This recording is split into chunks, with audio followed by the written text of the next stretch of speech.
সম্মানহানি করে দিল।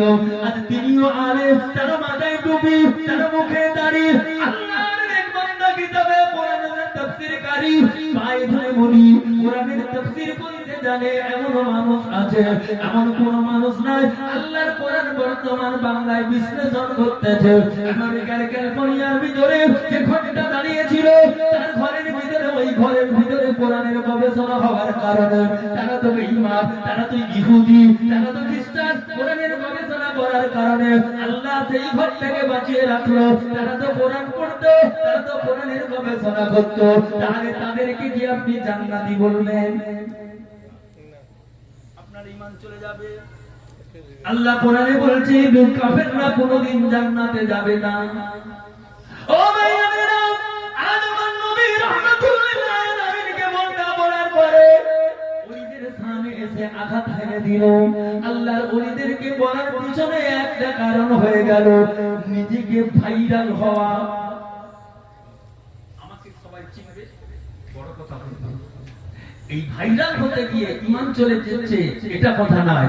মেনে নিলাম, মেনে নিলাম। আমি নিজের চোখে দেখেছি, কয়েকবার প্লে করে শুনেছি এই আয়াতের তাফসীর। আপনি বলেন, আমি এক্ষুনি আমার মোবাইলের ভিতর থেকে তাফসীর বের করে দেব। একাধিক কমে 450 কিতাব এই মোবাইলে লোড করা আছে। এক্ষুনি আপনাকে বের করে দেখিয়ে দেব। ভাইরাল করতেছে, হ্যাঁ মেনে নিতাম। খাজা গরিবে নামাজ ভণ্ড বলতে, ভুয়া বললে মেনে নিতাম। ঠিক আছে, খাজা গরিবে নামাজ ভুয়া, কিন্তু যে রূপে, যে কথায়, যে ভঙ্গিমায়, যে ব্যবহারে বলেছো, তোমার অহংকার তোমাকে নষ্ট করে দিয়েছে, তোমার অহংকার তোমাকে জাহান্নামে পাঠিয়ে দিয়েছে। তুমি কি করে বলতে পারো ছেড়ে ছিল পৃথিবীকে? খাজা গরিবে নামাজ আনার সাগর থেকে এক লোটা পানি তুলেছিল, কিছুটা তুলে দেখাও। এরা বলতে বলতে বলছে আবু মুসলিমের মতো ইমানদার তো নয়, আমাদের অন্তরে ভয় নাই, থাকবে কোথায়?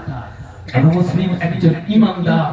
আমরা আবু মুসলিমের মতো ইমানদার হওয়ার আশা রাখতে পারি কি পারি না?